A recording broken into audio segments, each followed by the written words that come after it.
Hey everybody. Today I'm just going to share a few items from this article, The Biggest Technology Failures of 2019 from the MIT Technology Review. This year's list includes the deadly, the dishonest, and the simply daft. Read on. So, starting with the deadly.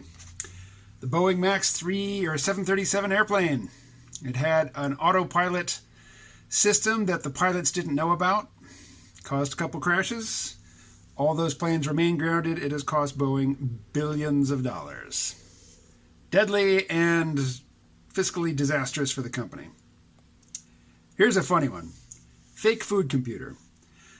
So there was this TED Talk in 2015 that gathered 1.8 million views, and the architect Caleb Harper introduced his hydroponic boxes stuffed with electronics and AI, which he said would measure millions of combinations of light, temperature, and humidity.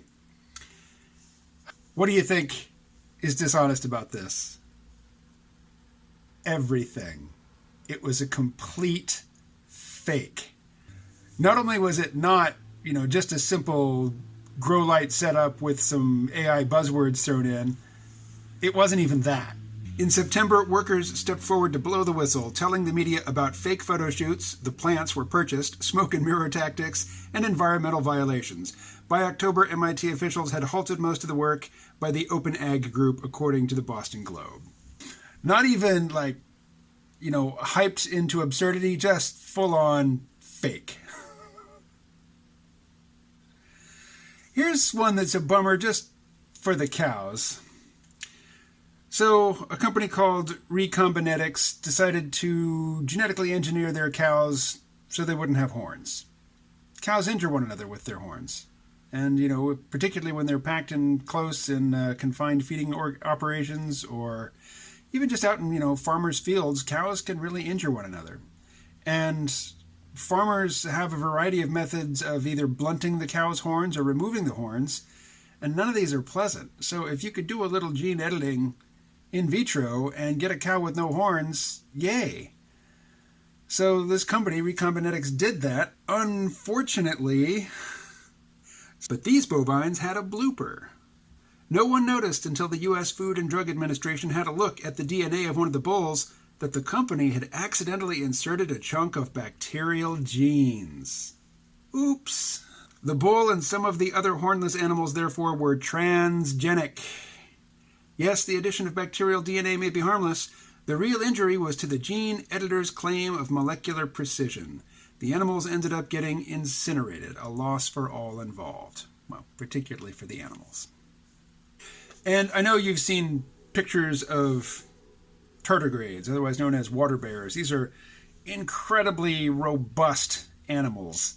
They can survive for a time in the vacuum of space. They can endure radiation that would kill us. They couldn't survive a trip through your digestive tract. Your stomach acids would kill them, but they are incredibly resilient. And there was an idea that, maybe they could survive in a sort of hibernation state for a time on the moon. And a company sent some tardigrades to the moon, about 1,000 of them. Well, that's a no-go. You can't do that. There is a policy that all countries, all spacefaring countries have signed on to, which is we're not sending any Earth organisms out above low Earth orbit. Because if we find life out in the solar system, we want to be sure that it evolved out there and not here. So, all these planetary probes that go to Mars and to the moons of Jupiter and whatnot, these are all sterilized to the best of our ability so as not to introduce Earth organisms to these other environments. And I can see it both ways. I get the urge to, fling life out into the universe. We all, as mammals and, more base than that, just as biological organisms, there's a part of our nature which is, it says, make more life. If there's a place where there isn't life, send some there. So I get it, but I also really do understand and appreciate the rationale behind the doctrine. But, given that it is a forbidden thing to send any sort of life, microbial or otherwise, off of Earth, it's pretty impressive that this nonprofit research foundation figured out a way to do it.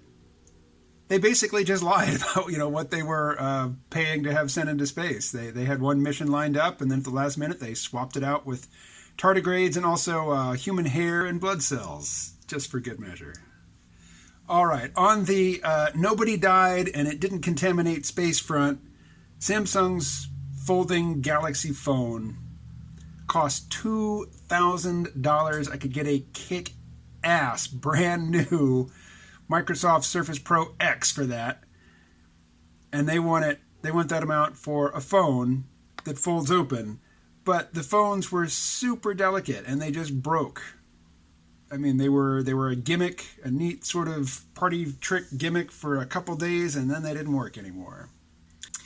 Apple issued a credit card and a line of credit that was decided by algorithms, and some very wealthy Silicon Valley couples who applied for credit with, shared assets, basically each claiming the same set of shared assets. In some cases, the men got issued 10 times more credit than their wives, even though the assets, which are the basis of their creditworthiness, were identical. Whoops. And then finally, this is the one that touches me the most because, well, India, among other countries, has discovered that if things are getting hot in a particular region, people are getting agitated, bothered, good thing to do is to shut off the internet. Now, good thing to do, what does good mean? Is it the right thing to do? I don't know. If you were shutting off my internet because people in Bellows Falls were in some, getting really out of hand on Facebook, and the Friends or the Future of Bellows Falls group, and they're getting all agitated with one another and death threats are flying around. I'm not on Facebook, but I sure do depend on email, and I watch a whole lot of YouTube. I also upload to YouTube. So I'd be pretty pissed off, if because people near me couldn't keep their shit together, the internet had to be shut down. But at the same time, are the governments doing this because they're just twitchy and irrational and fearful of their own populace, or have they noticed that when you shut down Facebook and WhatsApp and all the other, echo chambers where outrage spirals out of control, that people actually do calm down? Now, I also make my living, without the internet, I don't have an income. So I would be screwed. 100 days no internet for me is 100 days no pay. Well, I suppose I could still do video work here, in and around town, but that doesn't even pay my rent, so I'd be really screwed. But at the same time, I imagine that the people who have been kicked off of the internet for long stretches have re-inhabited parts of their old, mentality, their bodies, their relationship to their bodies and other people and their environments that they had largely tuned out because they were spending all day, every day, staring at screens and getting really angry about what they saw there. So I would not voluntarily agree to live in a place that didn't have internet, but I think if internet were taken from all of us simultaneously and forever, there would be an upside. There might be several upsides. Clearly, there would be downsides as well, and certain paths to abundance and prosperity would be shut off. But also paths into the madness of crowds and perpetual outrage and indignation would also be snuffed, and that would be for the best. Okay, I'm going to leave it there. I will talk to you again tomorrow, and for a few days thereafter. Merry Christmas.